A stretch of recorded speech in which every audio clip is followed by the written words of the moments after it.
ഉന്നത വിദ്യാഭ്യാസ council chairman TP. Sreenivasan നേരെ കയ്യേറ്റം. എസ്.എഫ്.ഐ പ്രവർത്തകനാണ് ടി.പി. ശ്രീനിവാസനെ കയ്യേറ്റം ചെയ്തത്. അടിയേറ്റ ടി.പി. ശ്രീനിവാസൻ നിലത്ത് വീണു. കോവളത്ത് നടക്കുന്ന ആഗോള വിദ്യാഭ്യാസ സമ്മേളനത്തിൽ പങ്കെടുക്കാൻ എത്തിയതായിരുന്നു അദ്ദേഹം. സമ്മേളനത്തിന്റെ ഉദ്ഘാടനത്തിൽ നിന്ന് മുഖ്യമന്ത്രി പിന്മാറിയിരുന്നു.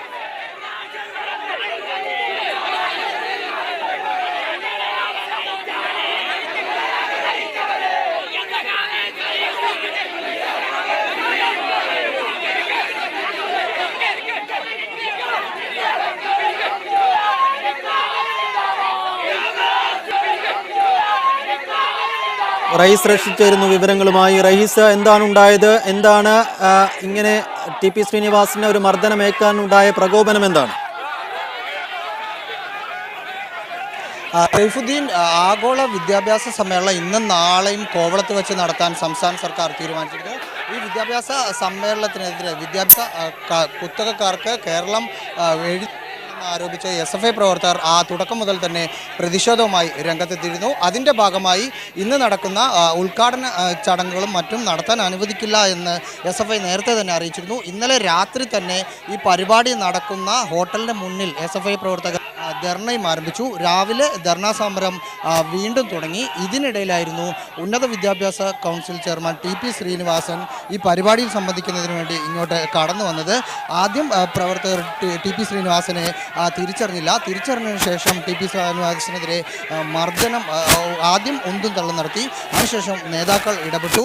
DCP അടക്കമുള്ള ഉന്നത പോലീസ് ഉദ്യോഗസ്ഥർ സ്ഥലത്തുള്ളപ്പോഴാണ് ഈ സംഭവങ്ങളൊക്കെ നടക്കുന്നത്. അതിനുശേഷം അദ്ദേഹം തിരിച്ചു പോകുന്ന സമയത്തായിരുന്നു എസ്.എഫ്.ഐ പ്രവർത്തകർ മർദ്ദിച്ചത്. മുഖത്ത് അടിയേറ്റ നിലത്ത് വീണു. അതിനുശേഷം മുതിർന്ന പോലീസ് ഉദ്യോഗസ്ഥർ സംഭവ സ്ഥലത്തെത്തി. ഇവിടെ ഇപ്പോൾ നിലവിൽ സംഘർഷാവസ്ഥ തുടരുകയാണ്. എസ്.എഫ്.ഐ പ്രവർത്തകർ റോഡ് മുഴുവനായി ബ്ലോക്ക് ചെയ്ത് നടത്തുകയാണ്. ഇതിനിടെ അനിഷ്ട സംഭവങ്ങൾ ഉണ്ടായ തുടർന്ന് മുഖ്യമന്ത്രി ഉമ്മൻചാണ്ടി പരിപാടിയുടെ ഉദ്ഘാടനത്തിൽ നിന്ന് പിന്മാറി.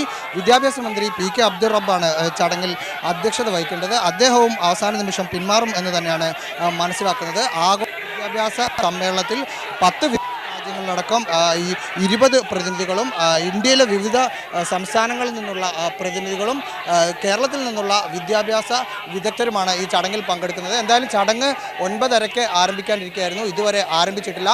വിദ്യാഭ്യാസ മന്ത്രി പങ്കെടുക്കുമോ എന്നതിൽ ഒരു വ്യക്തത വരുത്തിയതിനു ശേഷമേ അന്തിമ തീരുമാനം ഉണ്ടാവൂ. എന്തായാലും എസ്.എഫ്.ഐ പ്രവർത്തകർ ഇപ്പോഴും ഉപരോധം തുടരുകയാണ്. സൈഫുദ്ദീൻ, റയീസ്, ദൃശ്യങ്ങളിലെല്ലാം വ്യക്തമാണ്. പോലീസിന് തൊട്ടു മുന്നിൽ വെച്ചാണ് എസ്.എഫ്.ഐ പ്രവർത്തകൻ ടി.പി. ശ്രീനിവാസനെ മർദ്ദിക്കുന്നത്. പോലീസ് എന്ത് തരം ആക്ഷനാണ് ഇപ്പോൾ എടുത്തിരിക്കുന്നത്? ഈ കയ്യേറ്റം ചെയ്ത പ്രവർത്തകനെതിരെ, എസ്.എഫ്.ഐ പ്രവർത്തകനെതിരെ എന്തെങ്കിലും നടപടി എടുത്തിട്ടുണ്ടോ?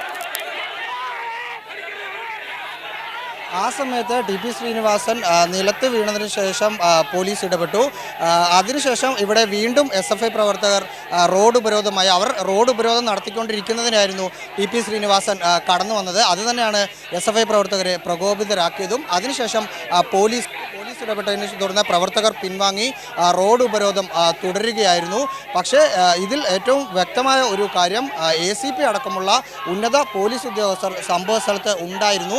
അതുതന്നെയാണ് ഒരു ഗുരുതരമായ സുരക്ഷാ വീഴ്ച കൂടിയാണ് സംഭവിച്ചിരിക്കുന്നത്. അതിനുശേഷം DCP ഉന്നത പോലീസ് ഉദ്യോഗസ്ഥർ സംഭവ സ്ഥലത്ത് എസ്.എഫ്.ഐ പ്രവർത്തകരെ അറസ്റ്റ് ചെയ്ത് നീക്കാനുള്ള ഒരു ശ്രമമാണ് ഇപ്പോൾ പോലീസിൻ്റെ ഭാഗത്ത് നിന്ന് ഉണ്ടാകുന്നത്. പക്ഷേ സംസ്ഥാന സെക്രട്ടറി M. വിജയ് അടക്കമുള്ള എസ്.എഫ്.ഐയുടെ ഉന്നത നേതാക്കൾ സംഭവ സ്ഥലത്ത് ഉണ്ട്.